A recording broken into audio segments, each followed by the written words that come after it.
Another day, ladies and gentlemen, of having the wisdom moment on K24 with the sage, C.J Atemo. How are you doing? I hope that your day is coming along fine. No matter what you're facing today, you need to know that it is such a privilege to be alive, especially in this season and this year. So many people have lost their lives, lost their jobs, their opportunities.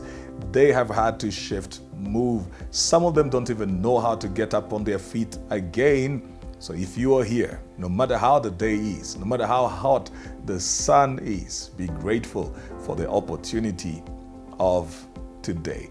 We have been talking about, turning your network into your networks, and I think that it is very beneficial, and we are getting along fine because we've done 3 points with it. But even before I get into today's discourse, I want to know, have you subscribed to my YouTube channel, that is C.J Atemo, or have you followed me on social media everywhere, on LinkedIn, on Twitter, on Instagram, on Facebook, C.J Atemo. As simple as that. If you need to get in touch via mail, it is cjatsol@gmail.com. cjatsol@gmail.com.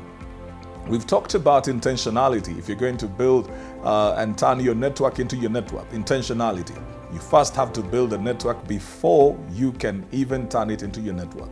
Then we have talked about investment, that you cannot just be casual, you cannot have apathy and be complacent and expect returns where you have not put in investment. Then I did talk about inclusivity, and I said, like one writer said, don't eat alone, never eat alone. If you're moving into spaces, bring other people into it.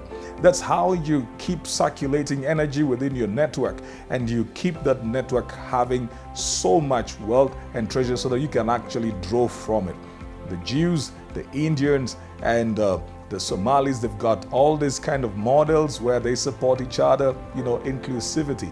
Have you ever seen Nigerians going to a place?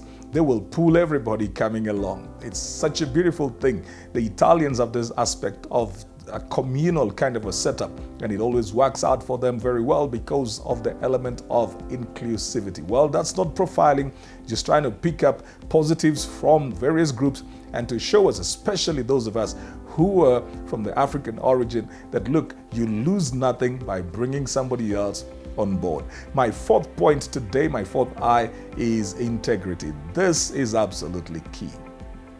Integrity. If you're going to work with people, they have to trust you. If people are going to bring you into spaces, they have to trust you. If you have to live with people, they have to trust you.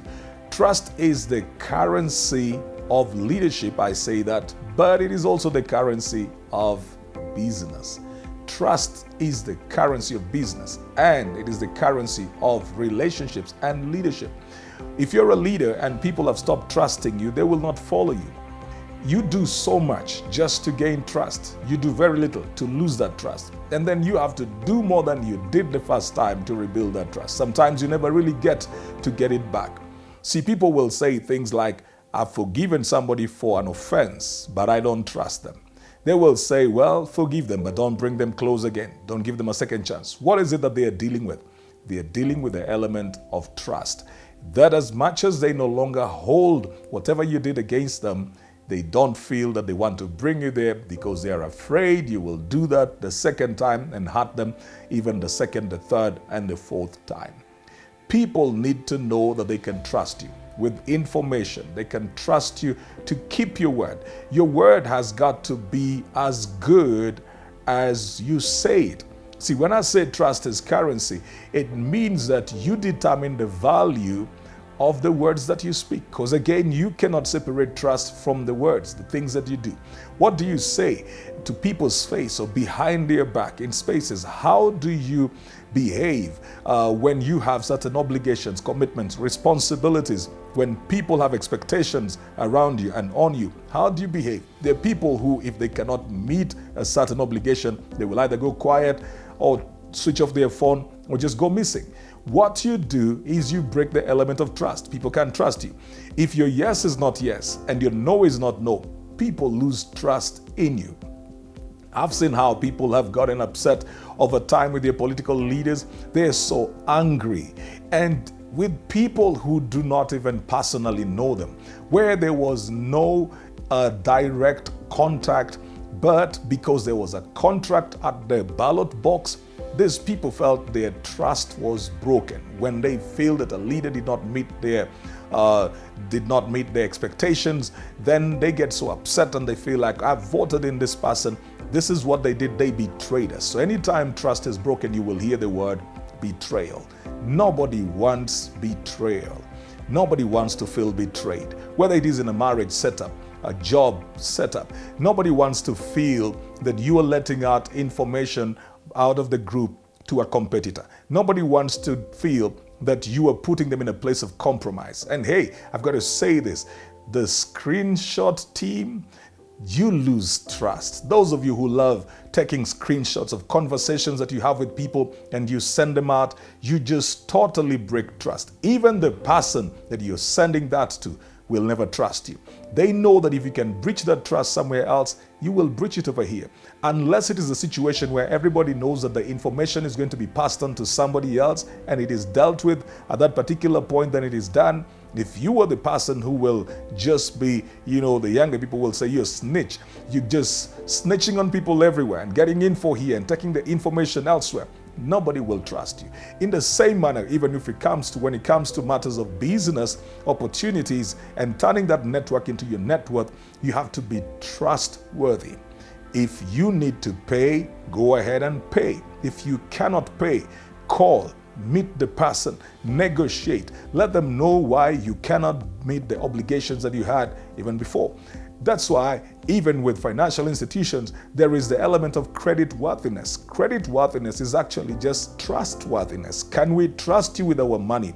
If we can trust you with this amount, then we can give you more amount. Once we know that you are not the kind of person who will run away, you're not the kind of person who will refuse to pay, then we can give you as much as you want. So you will do more when people trust you than even with your gifts, your abilities, your expertise, your ideas. The people who are stuck out there, they've got brilliant ideas, they've got great innovations, but nobody trusts them.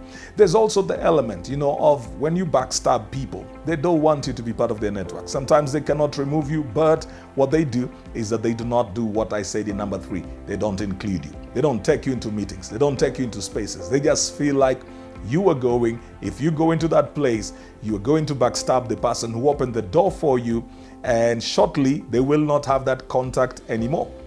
There are people like that you send them to a place, you make reference, you send them, you become their referee, a place, you make a call for them, send them. When they get to that place, they do everything to make sure you never get back to that place. Yet you're the one who opened the door, send them. You get them connected to somebody else, and before long, you realize that the person you connected them to does not want to talk to you, no longer wants to deal with you, and you wonder what happened. Because they're those kind of people who do not have integrity. Their word cannot be trusted. Their actions have got to be monitored, and they are such an energy drainer. You know the way your phone will tell you that there is an app that is draining your energy? Some people are like that. They're this kind of app that keeps on draining your energy. That if you want to save the energy of the group, the family, the network, the business, the companies, then you have to close that app. And I pray that you will not be the kind of app that people want to close because you are draining the energy out of that group. You should be the kind of person who brings in life, who people love to deal with. They know they can send you anywhere. They know they can give you contacts. They can trust you with information. They know they can bring you to the high table. And they know that no matter what they bring you into, they are safe. Their business is safe. Their resources are safe. And even if they lend money to you, they know that the money will come back. Well, this has been Wisdom Moments on K24 with me, C.J Atemo. To say till next time.